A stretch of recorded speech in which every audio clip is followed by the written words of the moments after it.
A report in the Sunday World yesterday that claimed the CEO of the company that was going to get a R5 billion contract from the Unemployment Insurance Fund, the company is called Capital, its CEO is Ndwaba, is now claiming that 3 ministers offered to help him push the contract through for a huge bribe. And Ndwaba telling the paper the 3 ministers, doesn't want to name them, offered to push the deal through for 10% of the deal's value. In other words, his company would get this contract and they would get 500 million rand. So far, the ministers have not been named. The company Capital was formed just days before the Unemployment Insurance Fund and the Labour Department were due to sign this deal. As far as I know, no such program has ever been used by government before. Tebogo Khaas is the founder of the organisation Public Interest SA. Tebogo, good afternoon to you. So we have a company formed just days before this deal was going to go through. We have a CEO who clearly wanted the deal. We have these claims. Who do we believe here? I mean, do you think we can take Ndwaba seriously? Well, it will be left for the public to decide, and maybe even for any adjudicatory body, if this matter does see any light of day in the tribunals, who to trust. But certainly, it is very worrisome to hear the kind of allegations that have been leveled against 3 cabinet ministers. And what we're saying, it would be helpful if Mr. Ndwaba could at least have shed a light as to who those people are and make sure that they get to be faced the music. Otherwise, all we hear is hearsay from a reporter that these names do exist and they've been contracted, but we still don't know none the wiser as to who they exactly are. But what is more intriguing, Stephen, is the fact that it is worrisome that Mr. Ndwaba sat on this information all along, because any upright citizen, or at least ethical citizen, would have taken those matters to the police and make sure that maybe even a sting was arranged to make sure that we apprehend those corrupt or allegedly corrupt cabinet ministers. And unfortunately, it looks like Mr. Ndwaba and the public would have missed that opportunity to ensure that proper arrests are made. And also remember, we're talking here about faceless middlemen, whom we don't know who their names are, and Mr. Ndwaba hasn't really favored. So that report, quite honestly, is very thin, and it's a very worrying report itself. I mean, story itself to have conducted. When you talk about faceless middlemen, we're talking about ministers and some who have already been contacted and who have dismissed this thing. That are spokespeople. So it's a quite convoluted matter. I mean, we've seen in the past when people are on the back foot, when people are under pressure, they will make claims. And I suppose one recent example was the former public protector, Busisiwe Mkhwebane, who made claims that people had offered to make her problems go away if there was a bribe paid. And then Parliament just refused to accept what she claimed as evidence. I mean, it was very complicated, but reputations were probably damaged with those claims. No, absolutely. And we are quite right. There are instances where smoke and mirrors get to be deployed by individuals who are implicated for one wrongdoing, for one thing or the other. And in this sense, it is worrisome that Mr. Ndwaba chooses to do exactly what the public protector or the former public protector did when she faced the music in Parliament and she was clutching on straws. So we, as public interest, invite Mr. Ndwaba to take the public of South Africa into his confidence and approach the authorities, the criminal justice authorities, with the information that he has, even if it means it's limited in terms of the names, but at least he would have records of when the calls were made and the telephone numbers from whom he received such calls. Then at least the police can be able to trace and try and see if they can link that to any individual. But it is worrisome they only come after the fact, after he's been axed as a productive SA chair, as well as his deal has been blocked at the UIF. So you ask yourself, what is the motive? But be that as it may, motive aside, we still believe that it is very damning allegations he's making, and this should be taken very seriously by the authorities. But he has to come up with the goods so the authorities can have something to work on. I mean, to book all the other questions that I have, I must say. So, I mean, yes, it's a R5 billion contract, but 500 million rand, 10% of the contract fee, would be a huge amount of a contract. I don't even know how you would transfer that sum of money. I mean, it would be very difficult to do technically, as far as I know. Only the Guptas know how to move such currency around. They've got even a counting machine allegedly in their former mansion in Saxon World. So we don't know what arrangements have been made. And indeed, there is no way that such an amount of money could have been moved without leaving any trace. Even if you had to withdraw 500,000 cash, it would still that create a record in the banking system to say 500,000 was withdrawn from Mr. Mdwaba's company's account, and then it could then be left to whether it reached the people that he alleges were exploiting money from him. But we've heard of Willie Madisha and there's missing, I can't remember what the amount was at the hotel in Parktown.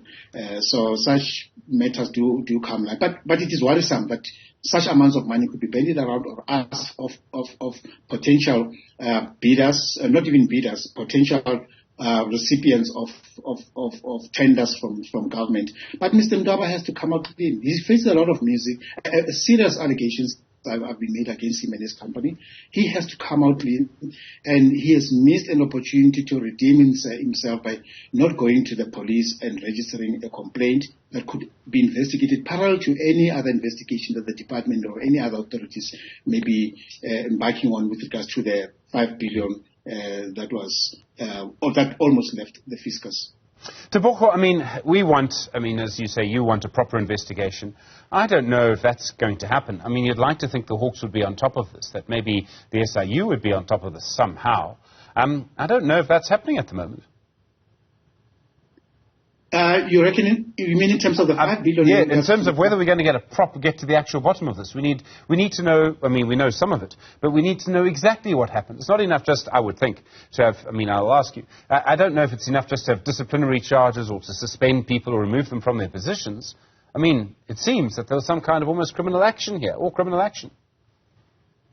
As public interest, we're not going to let this story slide or be buried.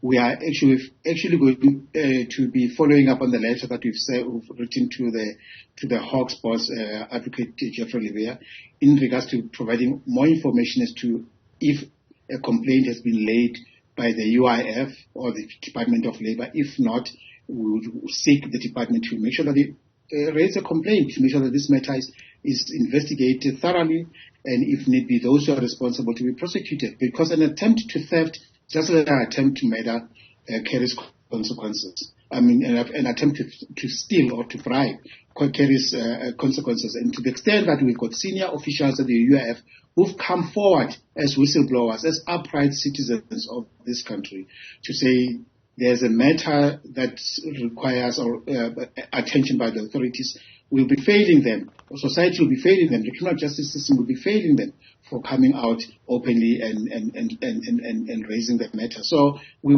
going to put pressure on the police to make sure that this doesn't get swept under the carpet. It is investigated thoroughly. And if there should be any wrongdoing by anybody, they should face the consequences. That includes those who may have elected to leave or were fired from the department or the UIF. There are other things here, Tebogo. It seems that it was whistleblowers who in the department who said we shouldn't actually do this. And they were able to blow the whistle. They were able to stop this deal. We owe them a huge debt, don't we? And I don't know, after everything that's happened during the state capture era, we still don't seem to protect whistleblowers properly. No, not quite, Stephen. And it's very sad that, if you may allow me, we recently had to acknowledge the fallen heroes of integrity during the whistleblowers hours, because there are people who've paid the ultimate price, and there are people who still wish they could speak up, but they realize that sometimes even coming up with information actually lays them into peril. So those officials at the UIF ought to be make sure that they're taking care of their security needs, are also make sure that they don't fall foul to any hits or potential hits. We've seen what happens to those who wanted to give evidence in Bombela Stadium fraud, where we've seen what happened to those who gave evidence with regards, or who provided information with regards to the corruption at the Home Affairs, that is Marumo Pena. We've seen what happens to Papita. We don't want those who then come up with information for them to feel that the information doesn't get to be used to the extent that full prosecution or investigations are made and followed through. So we want to reach out to those individuals, or will be reaching out to the individuals involved at the UIF, to ensure that we provide them with any support that they may require, but to also make sure that the officials follow through those information. It may please you that with regards to some of the witnesses that couldn't make it to the whistleblowers that we had a few weeks ago, we were talking about the fallen heroes of integrity, the families of Jimmy Mhlala, Marumo Pena, and Babita. We will be having a breakfast event